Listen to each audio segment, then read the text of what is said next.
네, 하루의 경제 주식 마무리 오늘도 저희 경주마와 함께 하시죠.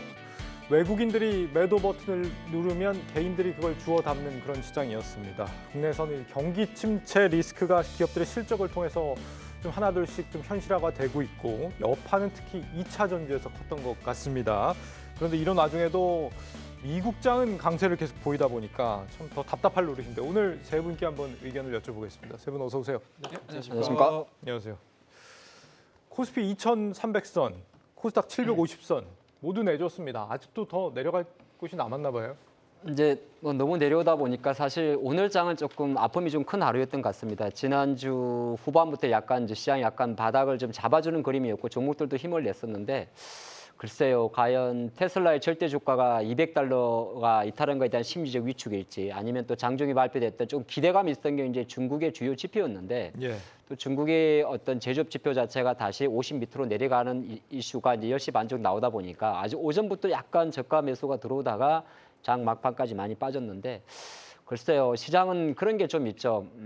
악재는 사실 새로운 악재의 돌발보다는 기존 악재에 대한 누적 그리고 악재에 대한 민감도가 가장 강한데 지난주부터 계속 국내 증시에 이제 한쪽으로 갇혀 있는 수급이라고 이야기했죠. 최근에 종목들도 절대 공매도 수량은 작다 하더라도 공매도 비중은 압도적으로 높은 거는 여전히 이제 영풍재지 사건 이후에 뭐 예를 들어서 신용 거래가 제한된다든지 미수 거래가 제한되는 그런 흐름. 그것도 어떻게 보게 되면 국내 증시가 상대적으로 많이 민감하게 반응하는 것 중에 하나일 수 있을 것 같고 또 시가총액 기준으로 놓고 봤을 때 코스피는 반도체와 2차 전지 그리고 코스닥은 에코프로 비행과 에코프로의 시가총액 비중이 올해 상반기 증시에 쏠림 현상이 있었기 때문에 네. 국내 증시는 아무래도 반도체는 반도체대로 또 배터리는 배터리대로 약간 약세가 있다 보니까 좀 많이 내렸는데 사실 오늘 제가 한 가지 더 첨언하자면 오늘 반도체가 좀 많이 내리는 데는 여러 가지가 좀 있을 수가 있었는데요. 네. 차량용 반도체 관련해서는 사실 배터리 쪽이고 오늘 또 사실 그 AI 관련주도 오늘 많이 내렸지 않습니까? 뭐 수급적으로 놓고 보면 그 잘 버티던 한미 반도체도 밀렸는데 이것도 수급적인 면에서는 또 영풍재지 사건과 관련된 이제 종목이기도 하고요. 직간접적으로 미수 종목이었으니까. 또 하나는 사실 그 바이든 대통령이 행정 서명을 하나 한 게 있습니다. 그게 뭐냐면 AI 관련 이제 규제, 딥페이크 관련인데 딥페이크라는 게 이제 AI를 이용해서 네. 사람의 인물을 합성하는 거잖아요. 그래서 이제 AI의 위험성, 근데 이거는 사실 계속적으로 미국 정부에서 나왔던 이야기고 마침 이번 주 일정의 AI 안보 관련 포럼이 진행이 됩니다. 그러는 건 어떻게 보게 되면 가장 원론적인 어떤 일정에도 불구하고 시장은 지금 워낙 약하니까 안 좋은 것을 조금 확대하는 상황이 있다 보니까 결론적으로는 오늘 장이 왜 많이 빠졌느냐라고 보면 수급이 매수를 할 수 있는 여러 공간이 안 열려 있었다. 저는 그렇게 보고 있습니다. 네. 좀 악재에 예민해진 그런 시장인 것 같고요. 부장님 어떻게 보셨습니까? 뭐 수급이 꼴대로 꼬인 상황에서 그게 이제 최근에 이제 좀 그 풀 수 있는 또 실마리가 좀 보였다가 이게 또 오히려 더 이제 그 덩킨 상황이라고 볼 수 있겠고요. 앞서서 말씀하신 것처럼 9월 이제 사실 FOMC 이후로 이제 금리 발작으로 해서 하락된 것들이 어느 정도 저점 잡는 구간이 있었거든요. 근데 영풍지 사건 터지면서 지금 특히 이제 그 관련 계좌에 들어있던 이제 한 15개 종목 같은 경우에 이제 증거가 100% 종목으로 그 구분이 되면서 특히 이제 저 고객들도 보면은 이제 그 키움증권 쪽으로 반대매매 막으려고 자꾸 이관을 하는 그런 네. 움직임들 봤을 때는 그 영향이 시장에 분명히 있었고요. 그리고 그 관련된 그 특히 이제 그 해당 5개, 15개 종목 중에서 보면은 키움증권에서 매도가 유독 많았다는 걸로 봤을 때는 반대 매매가 여전히 계속 나오고 있다라고 좀 그렇게 좀 볼 수 있겠습니다. 지금 그리고 시장이 안 좋다 보니까 같은 악재로 해석해도 또 과대하게 좀 포장돼서 그리고 언론에서 보도한 것도 어떤 사실에 근거하기보다 어떤 그 악재 내용이 나온 것들이 계속 부풀려서 나오는 것들이 있어서 이런 이제 안 좋을 때는 실제 이제 그 가짜 뉴스 이런 것들도 좀 구분할 필요가 있을 것 같고 예를 들면은 이제 앞에 뭐 그 온세미컨덕터 얘기 같은 경우가 테슬라가 지난번 이제 일본기 어닝콜 때 그 SiC 반도체 사용이 좀 줄이겠다 그랬거든요. 그래서 이거 차세대 파워 트레인을 그래서 설계를 하고 그 사용을 줄겠다는 한 것인데 온세미컨덕터가 그로 인해서 이제 테슬라양에 들어가는 SiC 반도체 출하량의 가이던스를 줄였거든요. 예. 이거는 이제 온세미컨덕터랑 테슬라의 관계의 일인데 이거를 온세미컨덕터 쪽에서 자동차 수요 둔화를 전체적으로 뭉뜬 것을 얘기하면서 언제부터 이제 원세미컨덕터가 2차 전지 관련 종목이 된지 모르겠는데 2차 전지 관련주로 엮이면서 어저께 20% 빠졌기 때문에 이거를 명분으로 세운 것도 있었고 그리고 최근에 이제 UAW도 그렇고 그 국내 이제 포스코 그룹주 같은 경우에 파업 이슈가 있었거든요. 네. 보통 이제 파업을 하는 기업들은 노조와의 어떤 협상을 위해서 가이던스 자체를 좀 보수적으로 내는 편입니다. 이게 이제 그 협상 때문에 그래요. 회사가 좋을 거라고 얘기를 해버리면은 당연히 노조에서 더 많은 걸 요구하기 때문에 이게 보수적인 가이던스를 낼 수밖에 없고 또 전체적으로 투자도 톤다운하고 슬로우다운을 하게 마련인데 이게 그대로 언론에서 뉴스가 보도되고 이게 확대 재생산된다 이렇게 보시면 되겠고요. 또 이제 그 특히 2차 전지 섹터가 계속 이렇게 하락을 하면서 시장을 계속 끌어내린 것도 있지만은. 지금 어제 정도 보니까 오늘 정도 보니까 적어도 52지 신저가 종목기로 500개가 좀 넘어가고 있어서 단순히 2차 전지만의 하락은 아닌데 이게 시장 전체 하락으로 보시면 되겠고요. 이런 제가 이제 항상 강조드리는 게 코스피 기준, 코스닥도 마찬가지인데 연봉상 10년선을 이탈하는 구간에서는 주식을 팔면 안 된다는 거를 계속 강조드리는 게 이게 이러한 비슷한 사례가 작년 9월, 10월 때도 있었고 그때도 그 시간이 그러니까 10년선을 이탈하는 시간이 길지 않았습니다.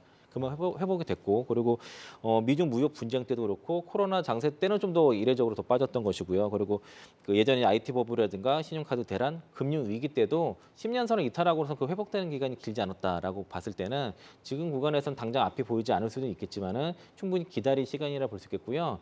근데 이게 좀 수급이 너무 꼬이고 작은 거래량에도 불구하고 공매도가 이렇게 판치기 때문에 정부에서도 지금은 좀 대책을 내놓은 시점이 좀 다가오지 않았나라고 봐서는 지금은 좀 수급 풀 수 있는 요인은 공매도 한시적인 금지 이런 것들이 필요한 시점이라고 보고 있습니다. 공매도, 반대 매매 이런 얘기 두 분 다 주고 계신 거고 확실히 오늘 뭐 2차 전지 중심으로 우리는 많이 빠지긴 했지만은 아시아에서 일본 빼고는 다 안 좋았어요 네. 오늘 전반적으로. 그렇습니다. 일단은 뭐 앞서 이제 우리 대표님이나 부장님께서 말씀해 주셨지만 일단은 뭐 국내 이슈들 같은 경우는 수급적인 부분들이 문제가 좀 많이 있기는 합니다. 일단 뭐 그 부분들은 앞서서 두 분께서 너무나 자세히 설명해 주셨기 때문에 일단은 뭐 오늘 장을 보는 데 있어서 저는 개인적으로는 좀 해외 쪽 이슈로 좀 봤거든요. 특히 이제 전일 밤에 있었던 이제 테슬라의 하락 여파. 이 부분들이 좀 반영이 되면서 우리나라 2차 전지 관련된 종목군들이 좀 급락을 했었고요. 그리고 S&P 같은 경우도 지금 연준이 이제 인플레이션이 의미 있는 하락세를 보일 때까지 고금리 정책을 지금 지속을 하겠다라는 의견을 내보내다 보니까 전체적으로 놓고 봤었을 때 매크로 상황 자체가 안정이 안 되다 보니까 국내도 이제 수급이 더 꼬이면 더 꼬일 수밖에 없는 상황들이었고요. 그리고 그동안에 좀 부담감을 좀 가졌었던 많은 종목군들, 특히 미국 증시를 좀 놓고 보게 되면은 테슬라도 많이 빠졌습니다. 그리고 200불대를 깼습니다. 그리고 엔비디아도 마찬가지로 마이너스 1% 정도 하락을 했었는데 이게 넉 달, 석 달 동안에 박스권 진행되는 과정에서 가장 하단대에서 지금 진행이 되고 있거든요. 네. 뭐 이 부분들도 좀 영향을 좀 미치지 않았나라는 생각이 좀 들고 앞서서 이제 중국 쪽 말씀을 해주셨는데 일단은 제조업 자체가 좀 너무 안 좋아요.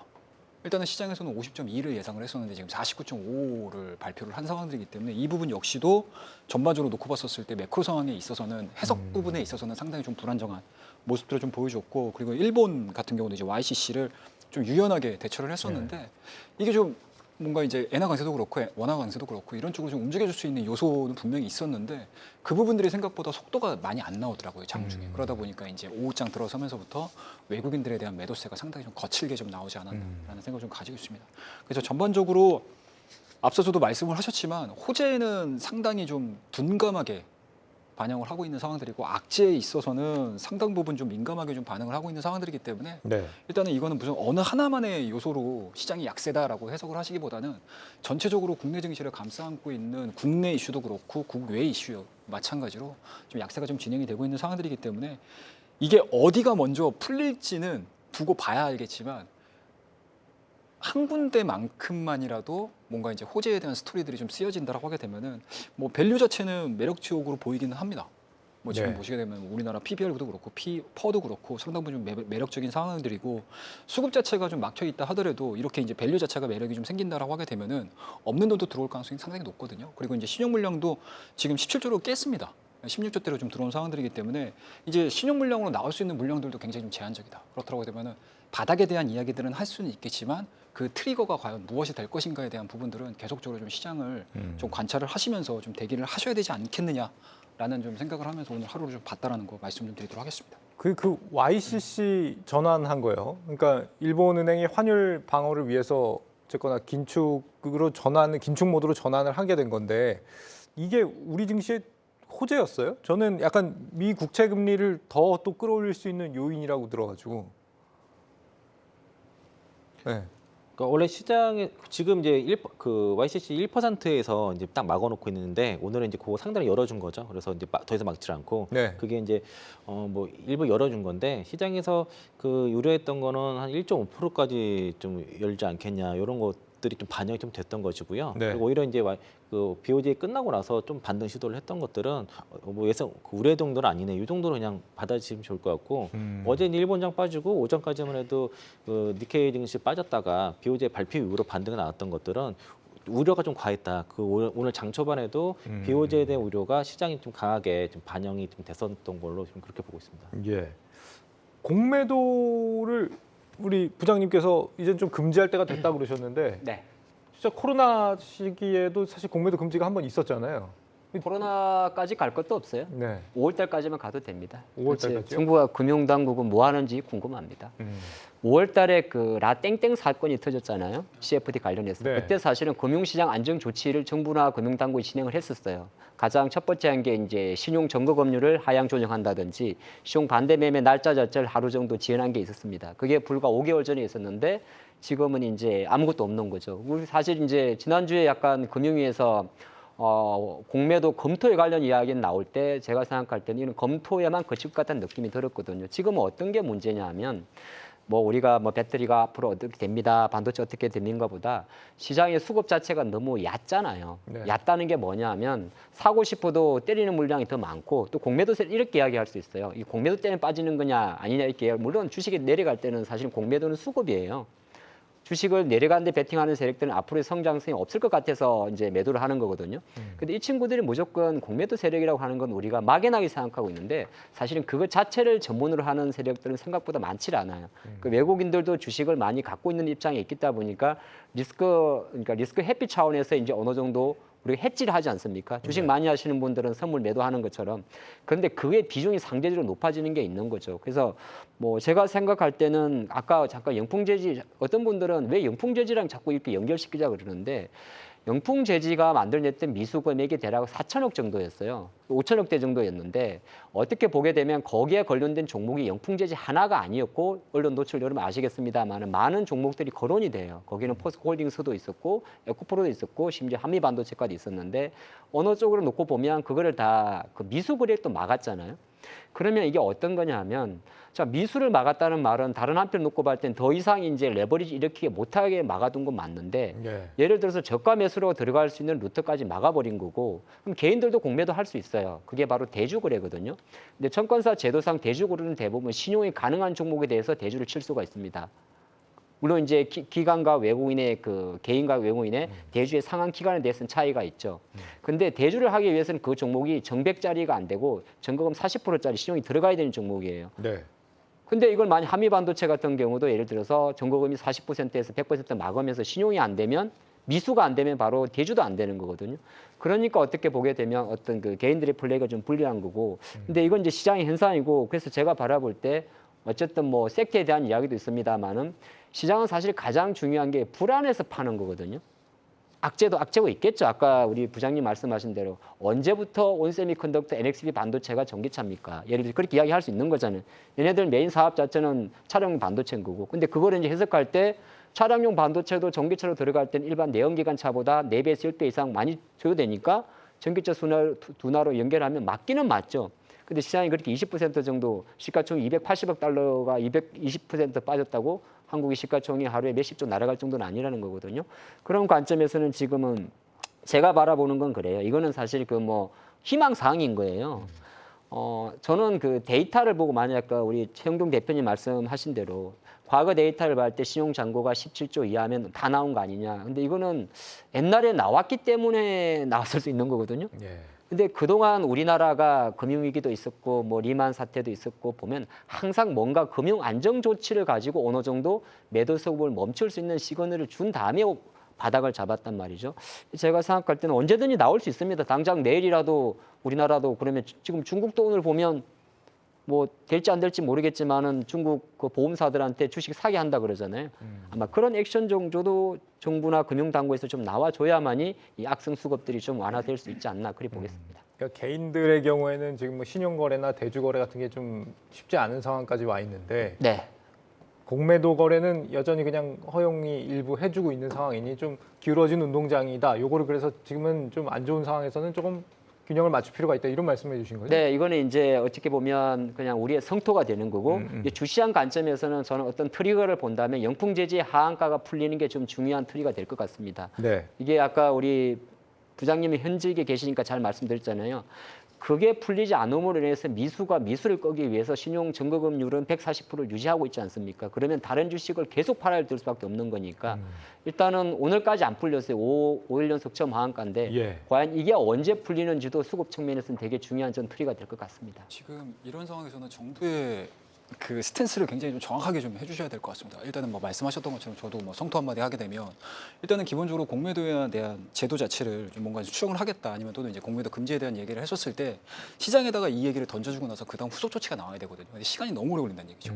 그렇다고 되면 시장의 수급 자체는 더 불안하게 느낄 수밖에 없는 상황들이기 때문에 악재가 나왔을 때 더 민감하게 반응할 수 있는 요소로서 뭔가 무형의 요소로서 지금 작용을 하고 있다고 보시면 좋을 것 같아요. 네. 그래서 만약에 시장이 정부에서 정말 강단 있게 공매도에 대한 부분들에 대해서 제도를 뭐 손을 본다든가 아니면 빠르게 공매도 자체를 조치를 좀 취한다라고 하게 되면은 생각보다는 시장이 수급이 빠르게 좀 돌 수도 있는 상황이기 때문에 그 부분들도 아마 지금 시장에서 뭐 여러 가지 뭐 지표들이라든지 뭐 데이터라든지 이런 것도 보시는 것도 있겠지만 어찌 됐든 정치권에서 얘기를 해주고 있는 부분들 그 부분들에도 좀 귀를 좀 기울이시는 게 좀 좋지 않겠나 생각을 네. 하고 있습니다.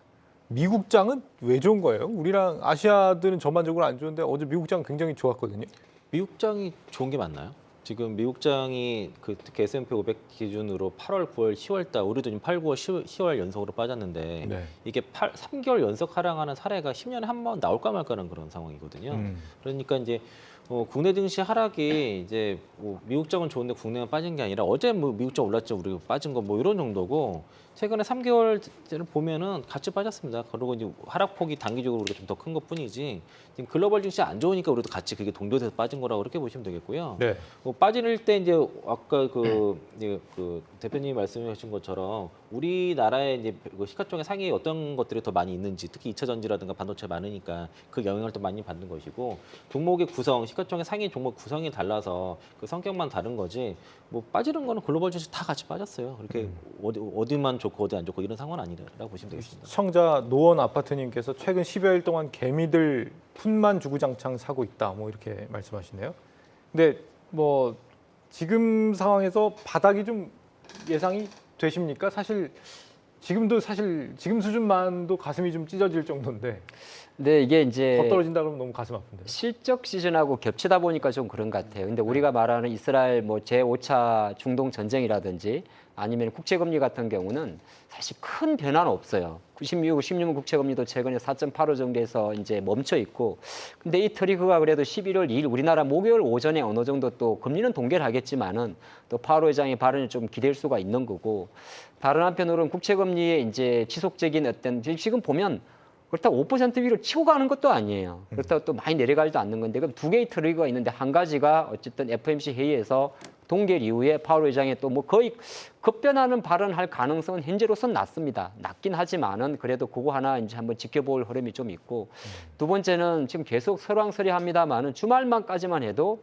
시진핑이 거의 미국으로 날아가는 분위기였거든요. 예. 이렇게 APEC 정상회담 참자 바이든을 만날 수도 있지 않을까 했는데 또 아직까지는 뭐 정해진 건 없어요. 근데 이게 가장 중요한 게 아시겠지만은 10월 17일까지 연장을 해둔 미국의 임시 예산안 합의 기한까지 겹친단 말이죠. 그래서 아무래도 이런 흐름 때문에 국채금리가 강하다 보니까 실제적으로 정신은 계속 약한 건데, 그러려 그러면 우리가 바라볼 수 있는 관점은 사실 이스라엘 이슈 같은 경우는 유가 흐름이나 원자재 가격 흐름을 보면 어느 정도 가늠할 수가 있어요. 기사는 거의 남발한단 말이죠. 당장 전쟁이 나고 난리가 날 것처럼. 근데 그걸 가장 실시간으로 반영하는 게 유로화라든지 천연가스 가격이라든지 원유 수물인데, 그렇게 반응하지 않으니까 그거 좀 지켜보시면 좋을 것 같고, 제가 생각할 때는 바닥은 이제 우리나라 지수대로 만들어지지는 않습니다. 아까 미국은 안 빠지는 게 아니고요. 그 7개 종목이 강해서 안 빠지는 걸로 보이는 겁니다.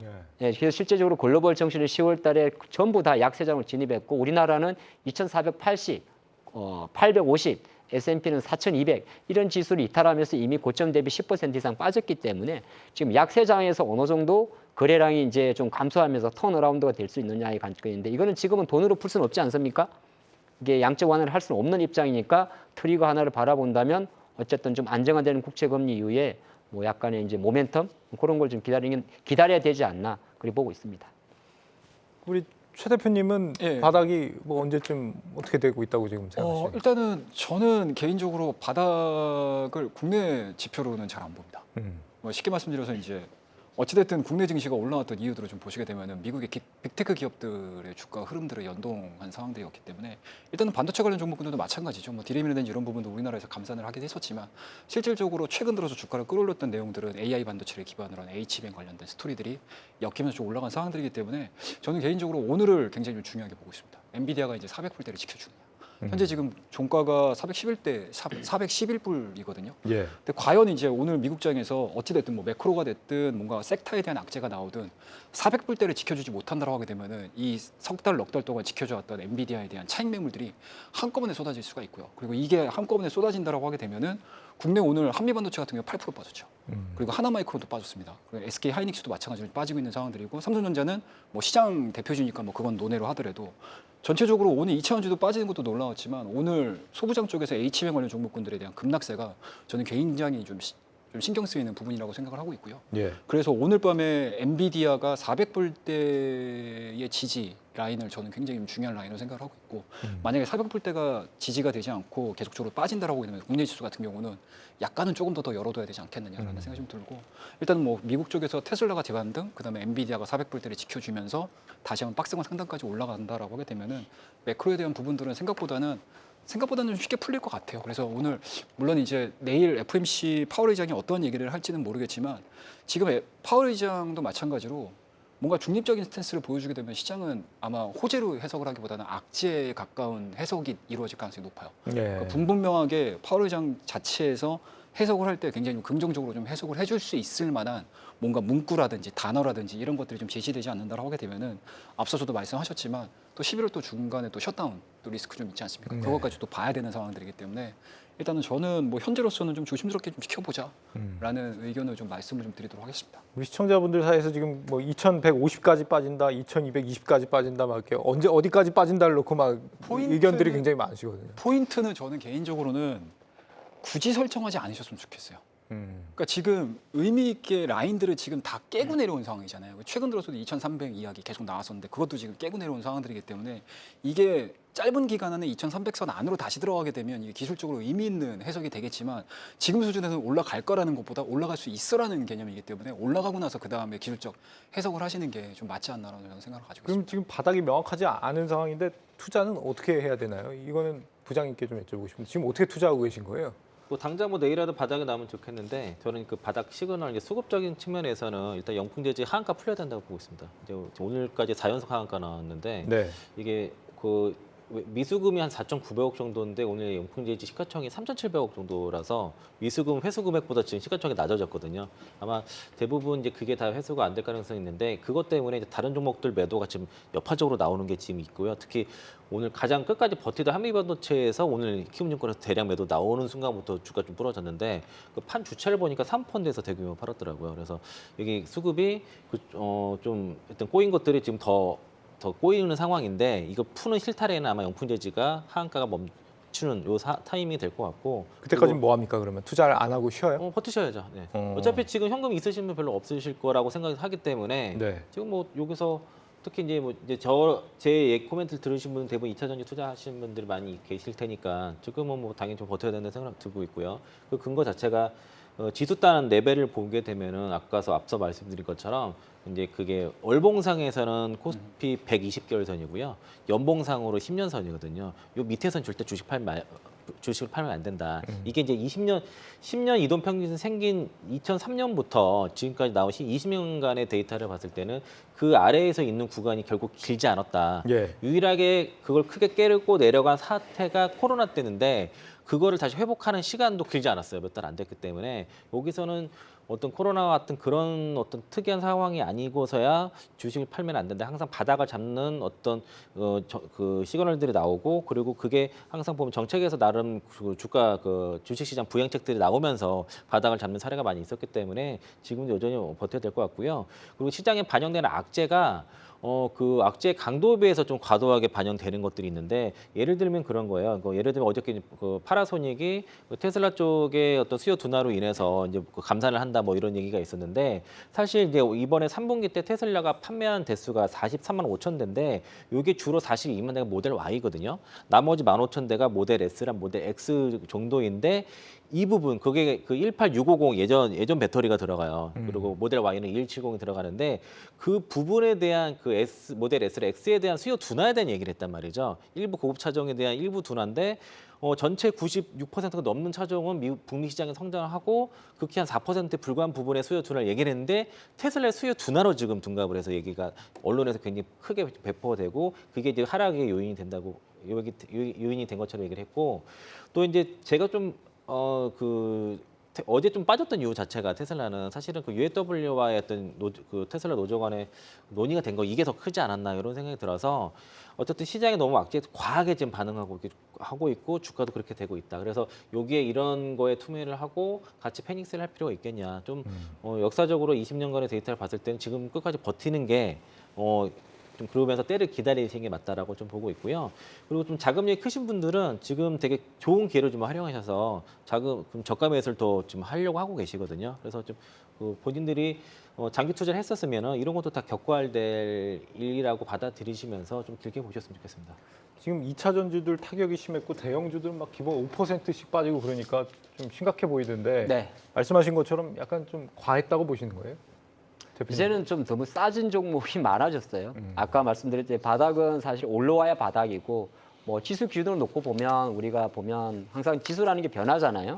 그럼 투자자들이 가장 주식을 편하게 살 수 있는 게 보통 저점을 형성하고 지수 기준으로 5% 정도가 올랐을 때입니다. 그러면 뭐 이동평균선을 접목을 시키면 뭐 현재 주가 수준은 코스피는 한 2,300대, 2,350 전후가 되고요. 현재 주가 기준으로는 그렇게 되는데 그게 이제 보통 20일이동평균선이거든요. 거기까지 좀 보시면 좋을 것 같고 중요한 거는 이제 이런 거죠.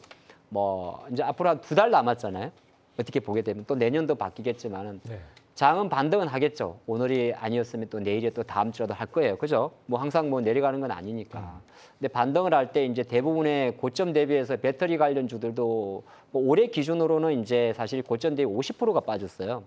50%가 빠졌기 때문에 많이 빠졌기 때문에 반등한다는 게 아니라 거꾸로 50%나 빠졌기 때문에 오늘 연말 종가가 오늘 최고가로 갈 확률은 낮지 않습니까? 예. 근데 시가총액 비중을 놓고 보게 되면 지금 만약에 배터리주를 신규로 보시는 분들은 두 가지밖에 없어요. 하나는 그냥 짧은 트레이딩 관점 아니면 정말 내 혼율을 보는 건데 가장 제가 이제 생각하는 게 뭐냐면 분명히 미국은 12월 달에 금융 정책에서 변화를 줄 확률이 높은데 그 변화는 대부분이 금리 고착화라는 키워드를 가져갈 겁니다. 그죠? 그런 관점이고 중국은 앞으로도 계속 어렵기 때문에 아마 미국의 모기지 금리 7% 후반도 연장이 될 것 같고 그러면 우리가 지금 하반기에 6월 달 이후부터 느끼는 것처럼 이 자본 집약제 산업들은 조금 생각보다 반등 속도가 반등은 하는데 추세적으로 다시 가는데 시간이 걸릴 수가 있어요. 자본 집약제 산업이요? 네, 그게 이제 인풋이 많이 들어가는 겁니다. 배터리도 그 중에 하나가 될 수가 있는 거고 자동차 생산도 그런 거죠. 그러니까 물론 그렇다고 하고 주가는 많이 빠져 있는데 이게 속도의 문제예요.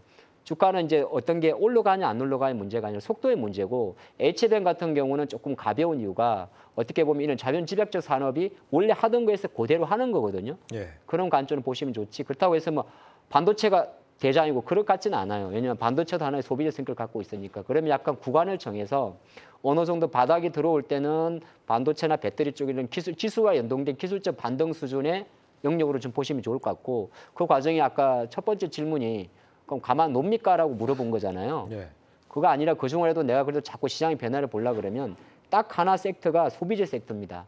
이거는 다시 원점으로 돌아왔을 때 생각보다 많은 자본 집약제, 많은 대규모 공장을 짓는다든지 증설이 되지 않는 상태에서 고부가가치 사업에 투자하는 섹터가 있는데 그게 어떻게 보게 되면 약간은 뭐 로봇도 일정 그 중에 하나가 돼요. 이제 실적 시즌이 지났기 때문에 다시 내년 CES까지 생각해야 돼요. 2024 CES까지 생각한다면 제가 생각할 때는 일부 로봇 관련주라든지 아니 요새 조금 반등해서 그런 건 아니에요. 지금 이 장세부터는 내년 1월 달까지 생각하고 들어가야 되기 때문에 뭐 로봇 관련주 또는 최근에 약간 주가가 조정을 받았다가 보이는 이 피부 미용이라든지 AI 의료기기 쪽에서 다시 어느 정도 단발적인 수급이 들어올 수가 있는데 그건 왜 들어오냐 하면 아까 처음으로 자금이 100이 있으면 90을 송을 묶어놨어요. 원래 배터리나 반도체에 들어가야 되는데 예. 못 들어가게 묶어놨고 이미 지금 올해 사상 최대 슈퍼사이클 조선주 같은 경우는 이미 지금 잠수함이 됐단 말이에요. 그러면 시장은 이런 이슈 때문에 인프라스트럭처 관련주나 큰 주식은 돈이 안 들을 거예요. 그런 관점에서 보기 때문에 투트랙으로 보시는 게 좋을 것 같습니다. 반도체 배터리 투자하시는 분들은 어느 정도 내년까지 그냥 상반기까지 길게 본다는 관점을 하셔가지고 아예 정기 투자하실 분은 장기 투자하시는 거고 기술적 반등에서 트레이딩 하시는 거고 약간 작은 돈으로 매매하실 분이라면 필수 소비재 성격의 아니면은 뭐 약간 이미 소비재 성격의 뭐 예를 들어서 피부 미용이라든지 의료기기라든지 일부 의류 관련주라든지 이런 쪽으로만 조금 제한적으로 해야 되지 않나 그리 보고 있습니다. 지금도 할 수 있는 건 있다 이런 말씀이시네요. 지금 그 뭐 여러 가지 2차 전지에 대한 의견들을 주고 계신데 최 대표님의 생각도 궁금하거든요. 지금 테슬라 상황을 보면은 그리고 우리 시청자분들의 반응을 보면은 내년에 예. 우리가 당초 기대했던 것보다는 2차 전지 수요가 좀 약하지 않을까 이런 거에 대한 우려들이 좀 있는 것 같아서. 일단은 뭐 현재까지는 이제 그런 내용들이 계속 지금 투심 자체를 좀 건드리고 있는 상황들이고요. 이게 단기간에 바뀔 만한 이슈들은 좀 없는 것 같아요. 쉽게 말씀해서 고금리 정책이 계속 진행이 되고 있는 상황들이기 때문에 보수적인 소비 패턴이 이루어지게 되면 현재의 높은 가격의 전기차에 대한 수요 부분들은 감소가 될 수밖에 없고 이러한 부분들이 시장에서의 투심에 영향을 미치고 있는 상황들이기 때문에 테슬라, 전일자 같은 움직임들을 좀 보여줬고요.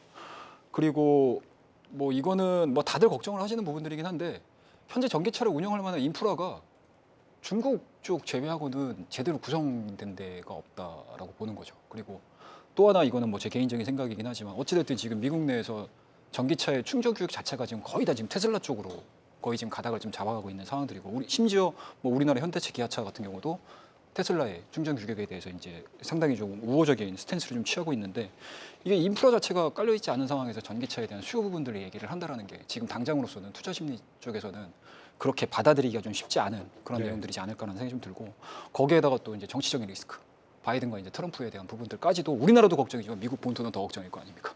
그런 부분들이 다 반영이 되고 있는 상황들이기 때문에 단기간에 투자 심리 자체를 뭔가 이제 박바로 이제 V자로 만들기에는 좀 부담스럽지 않나라는 생각을 좀 가지고 있고요.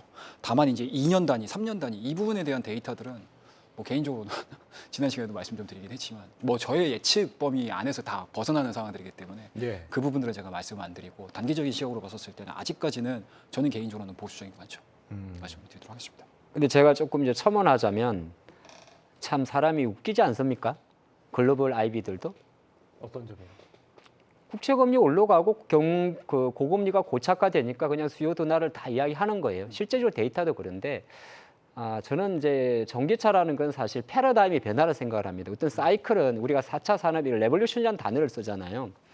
처음에는 침투율이 10% 미만일 때는 보조금 정책이 적용이 됩니다. 예. 그래서 미국이 이제 지금 정치적으로 테슬라나 이런 주가 흐름 자체가 미국이 침투율이 10%가 안 되기 때문에 IRA 법안 관련 그 일정으로 올해 상반기 때 많이 오버슈팅이 됐다고 해요. 근데 속도의 차이일 뿐 테슬라가 내년도 목표량이 210만 대로 올해 183만 대보다 낮춰 잡는다 하더라도 절대 파이는 커지는 거거든요. 그러니까 원래 초기 성장 모델에서 보조금이라는 어떤 이슈 때문에 주가가 단기적으로 하지만은 갑자기 만약에 GM도 그렇고 포드도 그렇고 많은 글로벌 업체들이 다시 내연기관 개발에 박차를 가하는 건 아니에요. 결정적으로는 제가 바라볼 때는 고금리 고착화라는 첫 번째 질문 때문에 수요에 대한 부진 우려도 나오는 거거든요. 그리고 실제적으로 중국 같은 경우도 그러면 중국은 가만히 보면 전기차 판매량이 월간 단위로 계속 증가합니다. 보조금을 늘려서 그렇지가 않습니다. 중국은 이미 침투율이 10%가 넘었어요. 그러니까 무슨 말이냐면 약간 이렇게 선을 좀 그으면 어떨까 싶은 생각이 듭니다. 뭐 한국 주식 하기 싫다 그러면은 두 가지 중에 생각보다 대안제도 없단 말이죠. 반도체라는 것 자체 AI도 나름 패러다임의 변화지만 AI는 패러다임의 변화라기보다는 뭐 같은 말이긴 한데 기술의 진보라는 표현이 좀 맞는 것 같고 반도체는 마찬가지예요. 기술의 진보가 좀 맞는 것 같고 전기차 같은 건 아예 구조가 다른 거잖아요. 예. 앞으로 계속 그럴 겁니다. 당연히 배터리 원가 내려가겠죠. 그리고 전기차 같은 경우는 사실 인프라나 같이 가는 과정인데 제가 이렇게 생각을 했어요. 그냥 올해 주가가 워낙 좀 과도하게 쏠림으로 많이 달리다 보니까 거기 좀 많은 반응했지 않나 보는 거고 자동차 제조사 입장에서도 결정적으로 파이를 늘리는 게 가장 급선무기 때문에 당장에 이제 고성능의 뭐 우리 NCA 계열을 쓰기보다는 뭐 약간 저성능이라는 표현도 잘 모르겠어요. 약간 원가에 하겠지만은 그 과정이 좀 진행돼 있을 때 절대적인 그 그래프가 우상향하는 그림은 저는 바뀔 것 같지가 않다. 지금 그리 보고 있습니다. 예.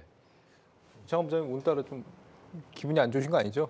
주가가 빠졌으니까 기분 좋을 일 있겠습니까? 당연히 그런데 이제 그 제가 좀 말씀드리고 싶은 건 뭐냐면은 예를 들면 이제 올해 사실 미국의 전기차 침투율 목표가 10% 정도였는데 실제로 지금 한 7% 중반 정도 나올 것 같습니다. 3분기에 한 7.9% 정도라서 1분기 때 6%대였거든요. 그럼 합치게 되면은 10%가 안 될 건데 이게 이유가 특히 연비 규제 이슈가 좀 있습니다. 이게 이제 기업 평균 연비 규제라고 해가지고 이게 일정량의 그 전기차를 생산하지 못하게 되면은 그 GM이라든가 스텔란티스 이런 완성기업 기업들이 벌금을 내는데 네. 2017년부터 2021년까지의 기준에 맞춰서 그 자동차에 대해서 두 기업이 작년에 거의 4,900억 정도 벌금을 냈어요.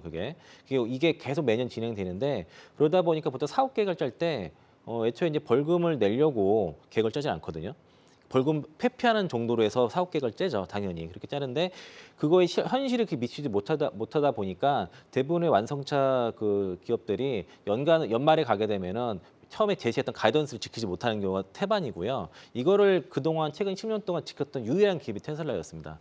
이게 지금 포드도 그렇고 GM도 계속 가이던스를 지키는 사례가 없어요. 그래서 이제 연말에는 그런 노이즈가 있고 이게 앞으로도 당분간 계속 그럴 수밖에 없는 게 이걸 그 전기차 쪽으로 전환하지 않게 되면은 그 연비 규제를 맞출 수가 없거든요. 이렇게 되면 회사가 도산할 수도 있습니다. 이게 지금이니까 뭐 두 회사가 한 4,900억이지만은 이게 더 지나게 이렇게 이 상태로 가게 되면은 연간 2조 원에 달하는 그런 벌금을 낼 수 있기 때문에 이거는 회사의 존폐에 달린 문제라서 다시 내연기관차가 늘어난거나 전기차 시대로 가지는 못하는 그건 아니고요. 그냥 그대로 가는 것이고 아까 말씀드린 것처럼 지금 전기차가 그냥 과도기입니다. 그러니까 지금 1세대 전기차 플랫폼에서 지금 생산되는 것들이 아직 재고가 있기 때문에 이를 소비를 좀 해야 되고 그리고 중국에 비해서 국내 배터리 기업들의 단가가 특히 유럽이라든가 미국 쪽에서는 상대적으로 덜 떨어져요. 네. 그러니까 중국은 광물 가격에 연동해서 바로바로 배터리 가격이 떨어지는데 그 3원계 배터리 같은 경우는 유럽이라든가 미국 쪽에 장기 계약 물량이 있다 보니까 바로 반영 안 되고 좀 천천히 떨어지는데 이게 이제 떨어지는 과정에 있고 이게 4분기까지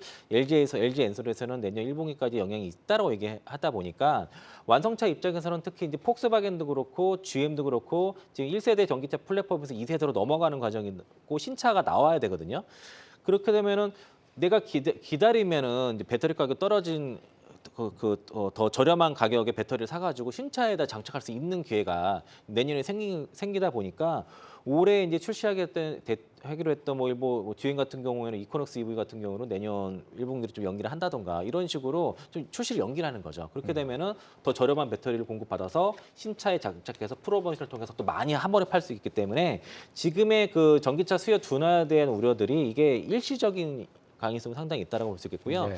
특히 올해 8월 달만 해도 GM에서 엔솔 쪽에서는 요청하겠던 것들이 최대한 물량을 최대한 많이 생산해서 공급해달라고 얘기했다가 10월 달 가서 그 UAW 파업 이슈 때문에 갑자기 좀 톤다운하고 슬로우다운하는 모습들이 이게 이제 완성차 기업들이 전략적인 그 제스처다라고 볼 수 있겠고 이런 내용들이 아까 말씀드린 것처럼 언론에서 확대 재생산되면서 이게 주식시장까지 반영이 되고 있다라고 봤을 때는 저는 이 악재 강도에 비해서 너무 지금 과도하게 시장에서 반영됐다라고 볼 수 있겠고요. 네. 이거는 뭐 결과적으로 수출 데이터라든가 실적으로 보여줄 수밖에 없다라고 좀 판단하고 있고 그리고 2차 전지를 투자하신 분들은 제가 계속 강조드린 것들은 2024년도, 특히 2025년도에 지금 급성장이 예고가 좀 되어 있기 때문에 그걸 보고 가시는 게 맞다라고 보고 있고요. 그래서 2025년도, 2026년도 이 구간에 2차 전지 섹터에 특히 북미 시장 쪽에서 가장 가파른 성장이 나오기 때문에 그걸 보기 위해서는 적어도 2025년도 주가 반영되는 거 봐서는 지금은 오히려 이제 그걸 봤을 때는 올해 이제 4분기 그리고 내년 1분기까지는 저가매수 할 수 있는 좋은 기회라고 판단하고 있습니다. 국내 2차 전지도 조금 옥석 가리기는 좀 필요해 보이는 게 AI 로봇 2차 전지 이런 뭐 신사업들 하겠다고 공시했던 기업들 있잖아요. 전반적으로 금감원이 좀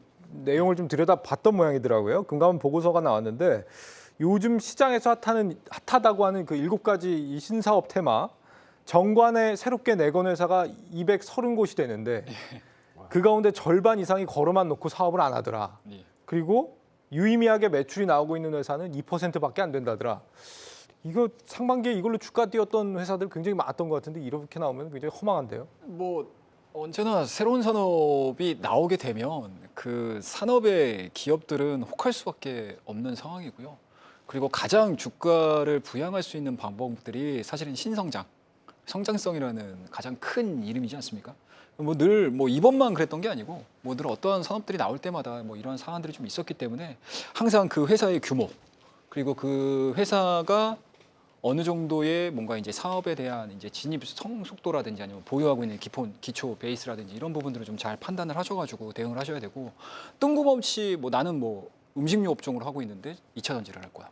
아니면 나는 뭐 제조업으로 하고 있는데 2차 전지를 할 거야. 뭐 이런 식으로 이제 연관성이 없는 기업들 같은 경우는 우리 투자자분들께서 좀 조심을 하셔야 된다라는 거는 뭐 꼭 이번 케이스뿐만 아니고 과거에도 이미 있어왔던 사안들이기 때문에 일단은 좀 신경 써서 좀 체크를 좀 하셔야 되는 사안이다라는 거 말씀 좀 드리도록 하겠습니다. 예. 첨언 좀 드리면요. 그러니까 저런 유형들을 어떤 기업을 조심해야 되냐면은 그러니까 무자본 M&A 관련 기업을 조심하시면 됩니다. 보통 이제 그 펄을 가지고선 그러니까 껍데기를 사가지고 안에 펄을 넣잖아요. 그게 이제 2차 전지라든가 뭐 AI 이런 사업이 될 수 있는데 대부분 그런 종목들을 가지시려면은 그냥 공시 눌러보시면 되고요. 공시에 뭐 전환사채, 신주 인수건물 사채, 뭐 그 대표이사 변경 사명 변경, 최대 주주 변경 이런 거 많은 기업들이 있어요. 그리고 계속 이제 그 BW 전환 이런 것들 많은 기업들은 거의 그런 무자본 M&A 관련된 기업들이 그 가능성이 높기 때문에 그냥 그 의심이 되면은 그 공시 한번 눌러보시면 금방 파악이 된다. 그래서 네. 그런 기업들을 잘 걸리시는 게 중요하다라고 말씀드리겠습니다. 아, 그리고 아까 제가 미국 이야기 잠깐 하다가 미국이 글로벌 기준으로 아마 전기차 보급률이 침투율이 제일 낮을 거예요. 10%가 안 되죠. 이유가 있습니다. 아시겠지만 미국은 우리만큼 글로벌 국가에서 가장 차량 유지비가 작게 드는 나라거든요. 셰일 혁명을 했기 때문에. 쉽게 말해서 그래서 미국 사람들은 아까 아시겠지만 침투율이 낮은 이유가 중국이나 유럽이나 이런 것보다 실제적으로 워낙 기름값이 싸기 때문에 오히려 전기차의 수요를 못 느끼고 그 여타 국가보다 전기차 세액 공제에 대해서 민감한 겁니다. 민감한 건데 그래서 그런 거꾸로 해석하게 되면 가장 그래서 북미에 많은 비중을 두는 이유가 어차피 침투율이 안 낮기 때문에 올라갈 수밖에 없는 거예요. 그러니까 성장 속도만 놓고 보면. 그래서 GM이나 포도도 마찬가지. 지금 당장 우리가 이제 올해 내년 정도까지는 조금 딜레이 될 수 있고 아까 말씀하신 대로 현대차도 내년 이맘때부터 이제 북미 공장 생산이 들어간단 말이죠. 그 관점이고 그럼 국내 관련주들도 물론 이제 투자는 약간 그렇게 보셔야 돼요. 올해 23년도가 뭐 NCM 계열이면 NCM 계열 이렇게 구분해서 보셨다면 이제는 앞으로 좀 바라볼 때는 LG도 마찬가지고 지금 보면 에코프로도 마찬가지고 단순히 NCM에만 국한하게 되면 생각보다 어렵습니다. 에코프로가 힘든 이유 중에 하나가 제가 알기로는 포스코 그룹의 강력한 라인업이 갖춰지면서 약간 파이가 분산된 것도 있다 생각을 하거든요. 그러면 LG 같은 경우는 또 결정적으로 미국이 그렇게 배터리 원가라든지 에너지 가에 대한 부담이 없다면 많은 기업들은 ESS라든지 LFP라든지 확대를 할 거예요. 네. 그러려고 그러면 투자를 장기적 보는 관점에서는 확실하게 수직 라인업을 잘 갖춘 기업이 단기적으로 좀 성장할 수 있고 거기에 따른 옥석 가리기가 하반기나 내년까지도 진행되지 않겠느냐. 그렇게 보는 게 좋을 것 같습니다. 그리고 지금 그 시장에서 우려하는 그 배터리 뭐 그런 그 어떤 수요 둔화 이런 우려가 다 지금 전기차에만 국한되어 하거든요. 제가 얼마 전에 그 LF에서 나온 영상 그 전무님이 말씀하신 거 보니까 지금 뭐 우리 ESS 시장도 얘기를 하지 않습니까? 근데 그거보다 더 빨리 급성장하는 시장이 선박 시장이라고 합니다. 선박 EV 시장이 특히 이제 유럽 중심으로 해서 2025년부터 2030년부터 이제 본격화될 건데 특히 노르웨이 같은 경우는 지금 뭐 전기차 보급률이 거의 뭐 70% 넘기 때문에 특히 선박까지도 다 EV로 가고 있는 상황이거든요.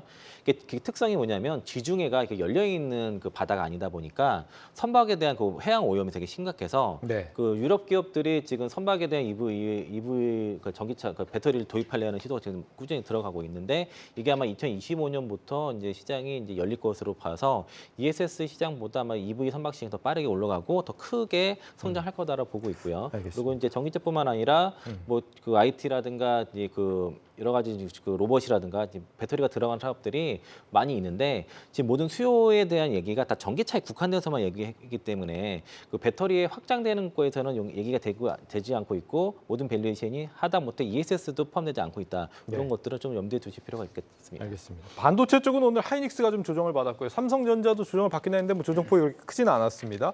삼성전자 3분기 영업이익이 77%가 감소했다는데 코멘트들은 굉장히 좀 긍정적으로들 내놓더라고요. 지금 긍정적으로 봐야 되는 상황은 맞는 거예요? 뭐 일단은 반도체 쪽은 시장에서 좀 알려져 있는 내용들이고 물론 이제 삼성전자는 대표적으로 그 세부 사항을 잘 발표를 안 합니다. 근데 이제 우리가 이제 추산을 했었을 때 반도체 이외의 부분에서 성적들이 상당히 좀 좋아지고 있다라고 생각을 좀 하고 있습니다. 그래서 시장에서도 마찬가지로 이번 3분기 실적에 대해서 상당 부분 좀 긍정적으로 좀 해석을 하고 있는 게 아닌가라는 생각이 좀 들고요.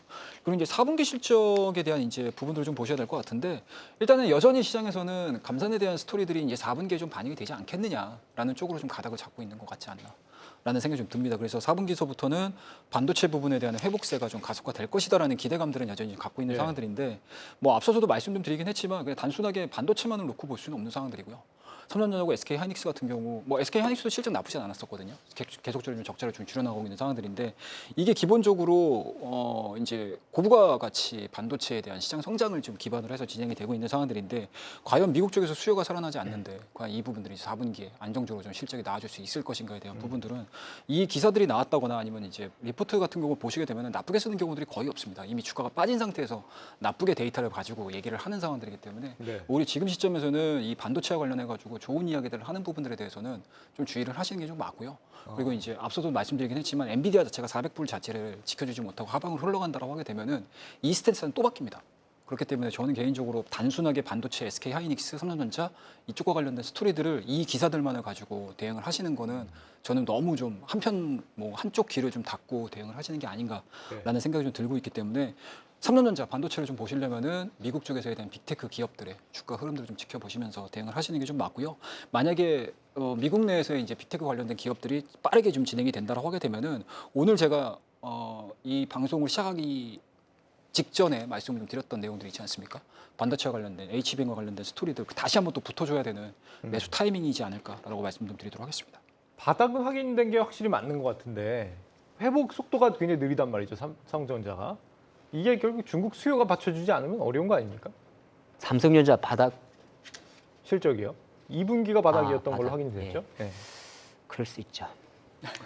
네, 저는 이제 이 생각을 해봤어요. 과연 삼성전자가 반도체의 적자 폭이 줄고 네. 스마트폰이나 디스플레이에서 어느 정도 커버했고 하만의 실적 자체가 조금 좋아지는 것에 대해서 우리가 투자를 할 만한가. 근데 삼성전자의 최대 단점은 바로 반도체 매출 비중이나 영업이익 비중이 50%라는 거고 애플의 가장 큰 강점은 가장 지금 반도체가 잘했다고 자화자찬하는 스마트폰의 비중이 50%라는 거거든요.